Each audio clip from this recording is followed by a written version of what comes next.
श्री शिवाय नमस्तुभ्यम हर हर महादेव। देखिए दोस्तों, हम सभी जानते हैं कि जन्माष्टमी का पावन पर्व आ चुका है और भगवान श्री कृष्ण के कुछ अचूक उपाय जो आपके जीवन से सारी धन संबंधित परेशानियां दूर कर देंगे, जो आपके जीवन से सारे ग्रह क्लेश को दूर कर देंगे। आपके जीवन में यदि किसी भी प्रकार का संकट है तो उसे भी दूर कर देंगे। तो आज का जो ये वीडियो है बहुत ही ज़्यादा खास होने वाला है।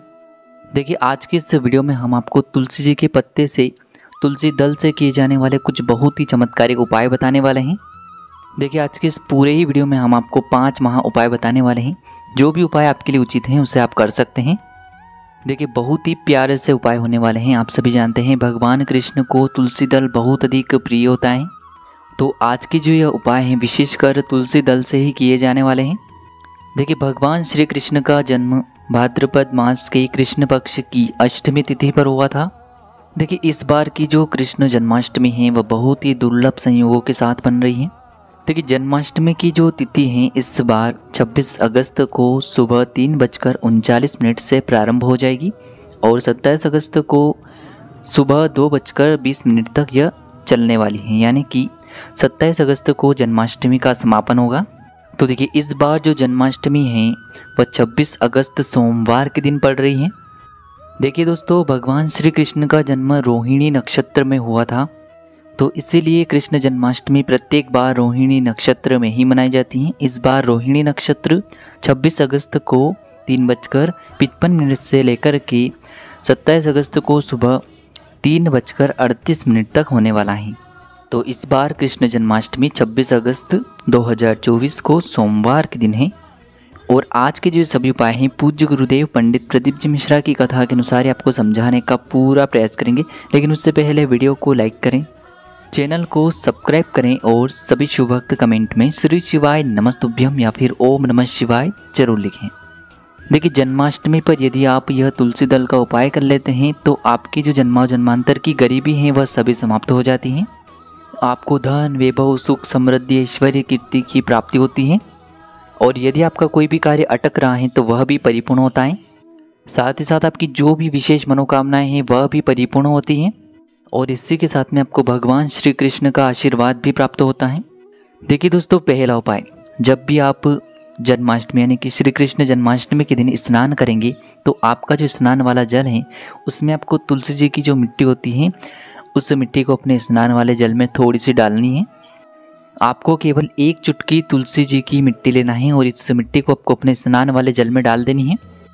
कृष्ण जन्माष्टमी के दिन तुलसी जी की मिट्टी वाले जल से स्नान करना बहुत अधिक सर्वोत्तम माना जाता है। देखिए दोस्तों, जो भी व्यक्ति तुलसी जी की मिट्टी वाले जल से स्नान करता है तो बहुत ही अधिक सर्वोत्तम होता है। आपके जीवन की जो बंद किस्मत है वह चमक उठती है। जीवन के जितने भी अंधकार हैं वह सभी समाप्त होने लगते हैं। तो इस प्रकार से आपको ये पहला उपाय कर लेना है। अब हम जानते हैं दूसरे उपाय के बारे में। आप स्नान करके अपने घर के मंदिर में पहुंचेंगे तो आपके घर में जो लड्डू गोपाल जी की प्रतिमा है, सबसे पहले तो उनका आपको पंचामृत से स्नान करवाना है, यानी कि पंचामृत से आपको लड्डू गोपाल जी के स्वरूप का अभिषेक करना है। और जब भी आप पंचामृत से लड्डू गोपाल जी का अभिषेक करेंगे तब भी आपको उस पंचामृत में एक तुलसी जी का दल अवश्य ही डालना है। देखिए, तुलसी दल डालकर के जब भी आप पंचामृत से लड्डू गोपाल जी का अभिषेक करते हैं तो इससे आपके जीवन की जो भी आर्थिक समस्याएं हैं वह सभी समाप्त हो जाती हैं। देखिए, यदि आपके घर पर लड्डू गोपाल जी का स्वरूप नहीं है तो आप भगवान विष्णु के सामने भी तुलसी जी का दल समर्पित कर सकते हैं। जो भी व्यक्ति तुलसी जी का दल भगवान के समक्ष इस प्रकार से अर्पित करता है तो उसके जीवन में कभी भी आर्थिक संकट उत्पन्न नहीं होते हैं और उसके जीवन में जो भी धन से जुड़ी हुई बड़ी से बड़ी समस्याएं हैं वह सभी भी समाप्त होती हैं। चलिए दोस्तों, अब हम बात करते हैं तीसरे उपाय के बारे में। देखिए, कृष्ण जन्माष्टमी पर भगवान श्री कृष्ण को आपको सफ़ेद मिठाई का भोग अवश्य ही लगाना चाहिए। यदि आपके घर के आसपास भगवान श्री कृष्ण का मंदिर नहीं है तो आप अपने घर पर लड्डू गोपाल जी के स्वरूप को भी खीर का भोग लगा सकते हैं। तो देखिए दोस्तों, आपको ये जो भोग हैं किस प्रकार से तैयार करना है। देखिए, ये जो भोग है आपको किस समय तैयार करना है। 26 अगस्त को भगवान श्री कृष्ण का जन्म रात्रि के समय में हुआ था, तो 26 अगस्त को आपको शाम के समय में ये जो खीर का भोग है इसे तैयार कर लेना है। देखिए, खीर के अंदर आपको केसर सभी सामग्री डालनी है। इसी के साथ में आपको 2 तुलसी जी के दल भी डालने हैं, यानी कि अच्छे से आपको ये खीर तैयार करनी है। देखिए रात्रि के समय में आपको यह भोग लगाना होगा और भगवान श्री कृष्ण के सामने ही आपको यह भोग पड़े रहने देना है। देखिए भगवान कृष्ण का जन्म रोहिणी नक्षत्र में हुआ था, तो आपको 26 अगस्त की रात्रि में यह भोग भगवान श्री कृष्ण के सामने रख देना है और अगली सुबह 27 अगस्त को आपको यह भोग उठा लेना है। और प्रसाद स्वरूप आपको ये जो खीर है इसे सभी व्यक्तियों को आपको बांट देना है। देखिए जो भी व्यक्ति इस उपाय को करता है, तो यदि पति पत्नी में क्लेश बहुत ही अधिक रहते हैं तो वह सभी भी दूर होते हैं। देखिए घर में किसी भी प्रकार की मनोकामना है तो वह मनोकामना भी परिपूर्ण होती है। देखिए घर में यदि प्रेम भाव नहीं है तो प्रेम भाव बढ़ने लगता है। देखिए दोस्तों अब हम बात करते हैं चौथे उपाय के बारे में। देखिए इस उपाय के लिए आपको तुलसी जी के पत्ते लेने हैं। तुलसी जी के पत्ते आप 3, 5, 7 जितने भी आपके पास हैं उतने आपको तुलसी जी के पत्ते लेने हैं। देखिए सबसे पहले तो आपको तुलसी जी के पत्तों को शुद्ध जल से साफ करना है और इसके बाद आपको इन तुलसी जी के पत्तों को एक पीले कपड़े पर रखना है। अब देखिए इसी के साथ में आपको 1 रुपये का सिक्का भी रखना होगा। देखिए भगवान श्री कृष्ण यानी कि लड्डू गोपाल जी का स्वरूप आपके घर में है, तो सबसे पहले उनके सामने आपको यह पीला कपड़ा रख देना है।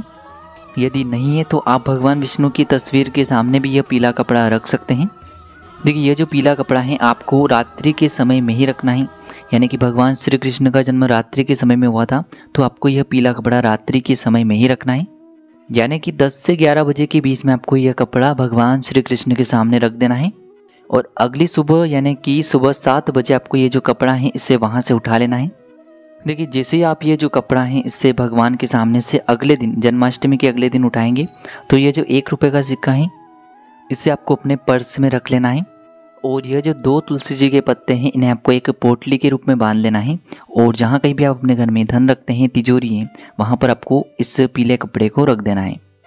जो भी व्यक्ति यह उपाय करता है उसके जीवन में कभी भी धन संपदा की कमी नहीं होती है। तो बहुत ही प्यारा सा उपाय था, यह उपाय भी आप कर सकते हैं। देखिए दोस्तों 5वां और अंतिम उपाय। देखिए जन्माष्टमी के दिन आपको क्या करना है कि आपको एक आटे का दीपक तैयार करना है और विशेषकर आपको इस दीपक के अंदर गोल बाती का प्रयोग करना है। शुद्ध घी का आपको इस दीपक में प्रयोग करना है और 1 चुटकी हल्दी भी आपको इस आटे वाले दीपक के अंदर डाल देनी होगी। और यह जो दीपक है आपको जन्माष्टमी के दिन माता तुलसी जी के समक्ष प्रज्वलित करना होगा। जो भी व्यक्ति जन्माष्टमी के दिन माता तुलसी के समक्ष यह हल्दी वाला दीपक लगाता है तो उसके जीवन की जो जन्मों जन्मांतर की गरीबी है वह समाप्त हो जाती हैं। तो देखिए दोस्तों यह उपाय भी आपको जन्माष्टमी के दिन ही करना है और यह उपाय भी आपको शाम को सूर्यास्त के बाद में ही करना होगा। अब देखिए जैसे आप ये जो दीपक है इसे प्रज्वलित करेंगे उसके बाद आपको तुलसी जी के वहाँ से थोड़ी सी मिट्टी उठा लेनी है और इसी के साथ में आपको एक तांबे के पात्र के अंदर शुद्ध जल लेना है और इस पात्र में आपको ये जो तुलसी जी की मिट्टी है इसे डाल देनी है। अब देखिए इस जल से आपको अपने पूरे घर का छिड़काव करना है, यानी कि तुलसी जी की मिट्टी वाले जल से आपको अपने पूरे घर में छिड़काव करना है और जल का छिड़काव करते समय आपको ओम नमो भगवते वासुदेवाय इस मंत्र का जाप करते रहना है। देखिए दोस्तों हमने आपको तुलसी जी के पत्तों से किए जाने वाले 5 महा उपाय बताए हैं। तो आपको एक विशेष बात का ध्यान रखना है कि आपको तुलसी जी के जो पत्ते हैं वह अष्टमी की तिथि पर नहीं तोड़ने हैं। तो देखिए अष्टमी की जो तिथि है वह 26 अगस्त से शुरू हो रही है, तो आपको कोशिश करनी है कि 25 अगस्त को ही आपको तुलसी जी के पत्ते तोड़ लेने हैं, या फिर यदि आपके पास पहले से ही तुलसी जी के पत्ते पड़े हैं तो उन्हें भी आप उपयोग कर सकते हैं। तो इस प्रकार से आपको इस कृष्ण जन्माष्टमी पर ये छोटे छोटे उपाय अवश्य ही करने हैं। यदि उपाय से जुड़े हुए किसी भी प्रकार के सवाल रहते हैं तो कमेंट में पूछ लें। श्री शिवाय नमस्तुभ्यम, हर हर महादेव।